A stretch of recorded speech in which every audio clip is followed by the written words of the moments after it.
Manifest yourself in me. Manifest yourself. Good morning again and welcome to Mornings in the Word with Bishop T. I am Cadella Taylor filling in for our Bishop again, and we know it's a new week and you're seeing me again. Let's hope that the Bishop can be out again soon, all right? I hope you enjoyed your weekend. I hope you enjoyed your time with the Lord on Sunday. And we're just going to continue and finish off Esther this morning and Corinthians, all right? Let's get into the word. We are reading from Esther 9, verses 16 to 32, and let's read on. Meanwhile, the other Jews throughout the king's provinces had gathered together to defend their lives. They gained relief from all their enemies, killing 75,000 of those who hated them, but they did not take any plunder. Throughout the provinces, this was done on March 7th. Then on the following day they rested, celebrating their victory with a day of feasting and gladness. But the Jews at Susa continued killing their enemies on the second day also, and then rested on the third day, making that their day of feasting and gladness. So to this day, rural Jews living in unwalled villages celebrate an annual festival and holiday in late winter when they rejoice and send gifts to each other. Mordecai recorded these events and sent letters to the Jews near and far throughout all the king's provinces, encouraging them to celebrate an annual festival on these 2 days. He told them to celebrate these days with feasting and gladness, and by giving gifts to each other and to the poor.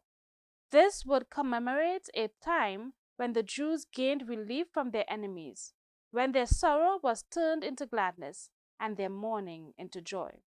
So the Jews adopted Mordecai's suggestion and began this annual custom.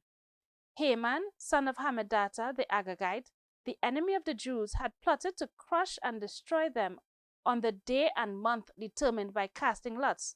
The lots were called Purim. But when Esther came before the king, he issued a decree causing Haman's evil plot to backfire, and Haman and his sons were hanged on the gallows. That is why this celebration is called Purim, because it is the ancient word for casting lots.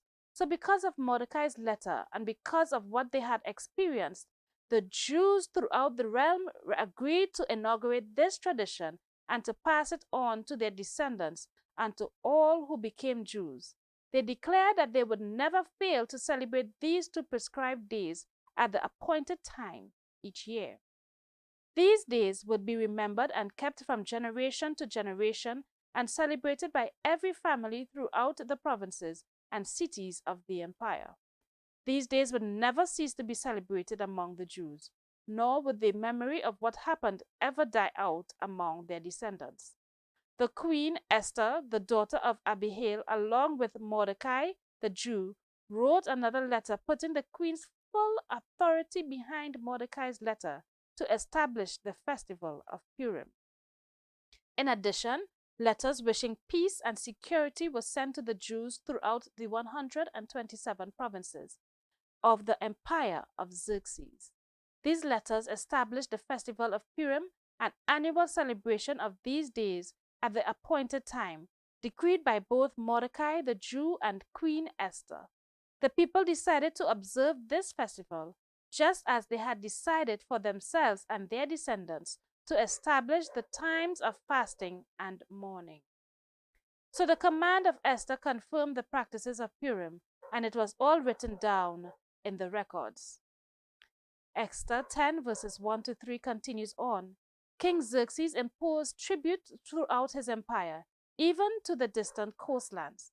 His great achievements and the full account of the greatness of Mordecai, whom the king had promoted, are recorded in the book of the history of the kings of Media and Persia. Mordecai the Jew became the prime minister, with authority next to that of King Xerxes himself. He was very great among the Jews, who had held him in high esteem, because he worked for the good of his people and was a friend at the royal court for all of them. And that was the reading of Esther. We're going to continue on to 1 Corinthians chapter 13, verses 1 to 13.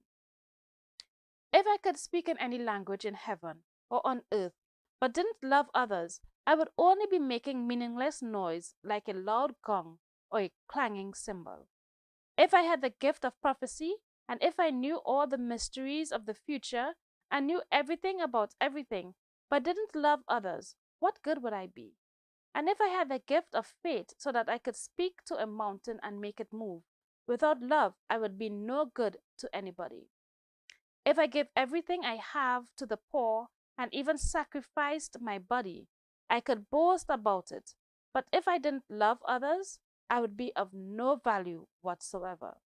Love is patient and kind. Love is not jealous or boastful or proud or rude. Love does not demand its own way. Love is not irritable, and it keeps no record of when it has been wronged. It is never glad about injustice, but rejoices whenever the truth was out. Love never gives up, never loses faith, is always hopeful, and endures through every circumstance. Love will last forever, but prophecy and speaking in unknown languages and special knowledge will all disappear.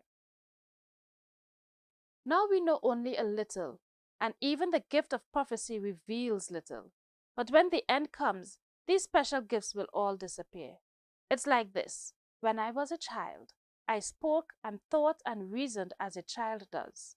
But when I grew up, I put away childish things. Now we see things imperfectly as in a poor mirror, but then we will see everything with perfect clarity. And all that I know now is partial and incomplete, but then I will know everything completely, just as God knows me now. There are three things that will endure: faith, hope, and love. And the greatest of these is love. Psalms 37 verses 12 to 20 reads, "The wicked plot against the godly, they snarl at them in defiance. But the Lord just laughs, for he sees their day of judgment coming. The wicked draw their swords and string their bows to kill the poor and the oppressed, to slaughter those who do right. But they will be stabbed through the heart with their own swords, and their bows will be broken. It is better to be godly and have little than to be evil and possess much. For the strength of the wicked will be shattered, but the Lord takes care of the godly. Day by day the Lord takes care of the innocent, and they will receive a reward that lasts forever. They will survive through hard times, even in famine. They will have more than enough. But the wicked will perish. The Lord's enemies are like flowers in a field. They will disappear like smoke." Proverbs 12:25 reads, "Worry weighs a person down. An encouraging word cheers a person up." And that was the final reading of the word this morning. I pray that you have a blessed and wonderful day. Go forth and tell someone about Jesus Christ this morning. And just remember, love is the greatest of all these. Amen. May God richly bless you in Jesus' name. Much love.